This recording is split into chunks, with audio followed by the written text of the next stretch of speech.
अस्सलामुअलैकुम जी आया नु बखैर रागले हरकते खुशामदीद। Welcome to my channel. उम्मीद है आप सब लोग खैर खैरियत से होंगे। तो जी हाँ, आज हम बनाने जा रहे हैं ये मज़ेदार ढाबा स्टाइल मसालेदार भिंडी, जिसको ट्राई करना तो मस्ट है क्योंकि ये रेसिपी ही बहुत मज़ेदार है। अच्छा, तो सबसे पहले मैंने भिंडियों को ले लिया था, उसको वॉश किया था। 3 टाइम्स मैंने इसको वॉश किया था और फिर उसको ड्राई किया था। काफ़ी देर ड्राई करने के लिए रख दिया था और उसके बाद मैंने जब ये बिल्कुल ड्राई हो गई थी, इसकी कटिंग स्टार्ट कर दी थी। कटिंग मैंने इसकी वर्टिकली की थी, मतलब इसको लंबे स्टाइल से कट किया था और उसके बाद मैंने इसमें अनियंस ऐड किए थे।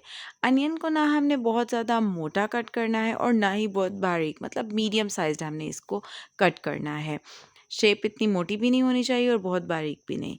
और यहाँ मैंने ले लिया था पैन में मैंने 7-8 चम्मच ऑयल डाल दिया था और उसमें मैंने ये सारी कटिंग की हुई भिंडियों को ऐड कर दिया था। तो यहाँ ये फ्राई होने स्टार्ट हो गई है। इतनी देर में आपको ये बताती चलूँ कि जब भी आप लोग कोई वेजिटेबल यूज़ करें या जब भी आप लोग कोई फ्रूट यूज़ करें, तो आप उसको बहुत अच्छे से यूज़ करने से पहले वॉश कर लिया करें, क्योंकि काफ़ी इंसेक्टिसाइड्स और पेस्टिसाइड्स यूज़ हुए होते हैं। इंसेक्टिसाइड्स और पेस्टिसाइड्स की हमारे अद्वियात होती हैं।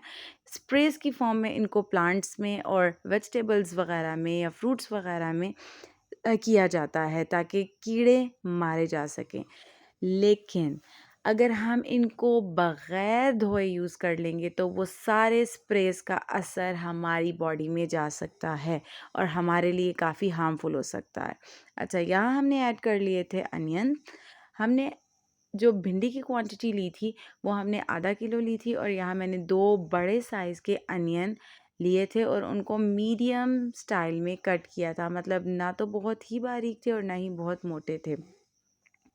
इन दोनों चीज़ों को मैंने अच्छे से फ्राई कर लिया था और थोड़ी देर कवर देकर छोड़ दिया था और जब कवर हटाया था तो ये सॉफ्ट हो गए थे, मतलब जितनी मुझे डिज़ायर्ड सॉफ्टनेस चाहिए थी उतनी मैंने देख ली थी और उसके बाद मैंने इसको सेपरेट कर लिया था। अभी बस ये बनने वाले हैं, मतलब ये सॉफ्ट होने ही वाले हैं तकरीबन। तो मैंने इनको क्या किया था, इनको यहाँ से लिया था और अलग बोल में डाल दिया था। इतनी देर में आपको बताती चलती हूँ कि एक भिंडी से न्यूट्रिशनल वैल्यू, मतलब एक भिंडी की क्या न्यूट्रिशनल वैल्यू है। न्यूट्रिशन के पॉइंट ऑफ व्यू से एक भिंडी हमें प्रोवाइड करती है फाइबर, विटामिन, एंटीऑक्सीडेंट और मिनरल्स, मतलब फुल ऑफ न्यूट्रिएंट है ये भिंडी। तो हमें गर्मियों में इसका इस्तेमाल बहुत ज़्यादा करना चाहिए। तो दूसरी तरफ हमने क्या किया था, उसी कढ़ाई में हमने 7-8 क्लव्स लहसुन के लिए थे, उसको कूट दिया था और उसको ऐड किया था हमने ऑयल के अंदर। ऑयल के अंदर जब ये अपना कलर चेंज करने लग जाएं तो हमने इसमें ऐड कर देना है 4 से 5 अदद सब्ज़ मिर्चों को कट करके। यहाँ मैंने सब्ज़ मिर्ची ऐड कर दी थी और उनको बिल्कुल ही रैंडमली स्टाइल में कट किया था। कुछ भी स्टाइल आप देकर ऐड कर सकते हैं इसको। चलें, इसको मैंने मिक्स किया था और उसके बाद मैंने इसमें ऐड कर दिए थे टमाटोज़, यानी कि टमाटर। जी हाँ, यहाँ मैंने 7 से 8 अदद टमाटर लिए थे, उनको कट किया था और उनको ऐड कर दिया था, क्योंकि टमाटर का टेस्ट भिंडी के अंदर बहुत ही लजीज हो जाता है। मतलब टमाटर से 4 चाँद लग जाते हैं भिंडी को अगर हम ज़्यादा ऐड कर दें तो। इसके बाद मैंने इसको अच्छे से भून लिया था और इसमें स्पाइसेस ऐड किए थे। स्पाइसेस में मैंने 3 चीज़ें यहाँ ऐड की थी। 1 चम्मच नमक, 1 चम्मच कश्मीरी लाल मिर्च पाउडर और आधा चम्मच हल्दी पाउडर को मैंने यहाँ ऐड कर दिया था। ये 3 चीज़ें ऐड की थी मैंने और बिल्कुल ही सिंपल से इंग्रेडिएंट्स है। मैंने कोई ख़ास स्पेशल कोई स्पाइस इसमें ऐड नहीं किया। मतलब अगर आपके हाथ में जायका हो ना तो खाने में जायका आ ही जाता है। तो चेक करिएगा आप भी इसको बनाकर आपके हाथों में कितना जायका है। मतलब मेरे हाथ में तो बहुत ज़्यादा जायका था और इसीलिए इसका टेस्ट बहुत अच्छा आ रहा था। तो चलें, इसके बाद मैंने इसमें ऐड कर लिया था 4 से 5 चम्मच दही ऐड करने के बाद इसका जो टेक्सचर था बहुत ही स्मूथ हो गया था और इसका जो फ्लेवर है दही से वो बहुत ही चटपटा सा, मतलब खट्टा टाइप का हो जाता है और बहुत ही टेस्टी हो जाता है। जो लोग पहले भिंडी में दही यूज़ नहीं करते थे वो लाज़मी यूज़ करें। और इसका डिफरेंस चेक करें, क्योंकि दही यूज़ करने से इसका टेस्ट बहुत ही मज़ेदार हो जाता है। अच्छा, यहाँ मैंने मसाला भून लिया था, मतलब अच्छे से मसाले की भुनाई कर ली थी। मैंने थोड़ी देर कवर करके इसको रख दिया था और कवर करने के बाद ये शक्ल इसकी निकल कर आई थी। अच्छा, तो आप लोगों से मेरी ये रिक्वेस्ट है कि जो लोग मेरी वीडियोस देखते हैं मुझे कमेंट्स करके बताइए कि मेरी वीडियो कैसी लगती है आप लोगों को, और मेरे चैनल को सब्सक्राइब करें और प्रमोट भी करें, क्योंकि जो लोग नए यूट्यूबर्स बनते हैं उनको प्रमोशन की बहुत ज़्यादा ज़रूरत होती है।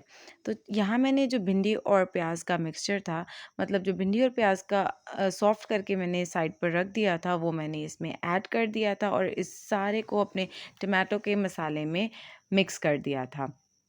बस दैट्स इट, और कुछ भी मैंने ऐड नहीं किया था। बस लास्ट में मैंने ऐड कर दिया था भुना हुआ कुटा हुआ ज़ीरा, जो कि इसमें मुझे लग रहा है कि वो शूट नहीं हो सका। तो आप लोग भी जब ये सब रेडी हो जाए तो इसके बाद ज़रूर ऐड कर दीजिएगा वो, क्योंकि उससे टेस्ट भी बहुत अच्छा हो जाएगा और खुशबू भी, मतलब अरोमा बहुत अच्छा आ जाएगा हमारी डिश का। ये सारी चीज़ें ऐड करने के बाद हमने इसको 5 से 6 मिनट तक के लिए दम पर रख देना है, मतलब इसको कवर करके रख देना है, ताकि भिंडी के अंदर ये सारा मसाला अच्छे से अब्ज़ॉर्ब हो जाए। और जी हाँ, जब हम कवर हटाएंगे तो कुछ ऐसी शक्ल आएगी, क्योंकि हमारी रेसिपी बनकर तैयार हो चुकी है। आप लोग खाइए, अपने मेहमानों के आगे भी आप इसको सर्व कर सकते हैं, क्योंकि इसका टेस्ट वाकई बहुत लजीज है। और कमेंट्स के ज़रिए बताइए जिन लोगों ने ट्राई किया है कि कैसी बनी आपकी डिश। और नेक्स्ट वीडियो तक मेरा साथ दीजिएगा। तब तक के लिए अल्लाह हाफ़िज़। And don't forget to like, share and subscribe.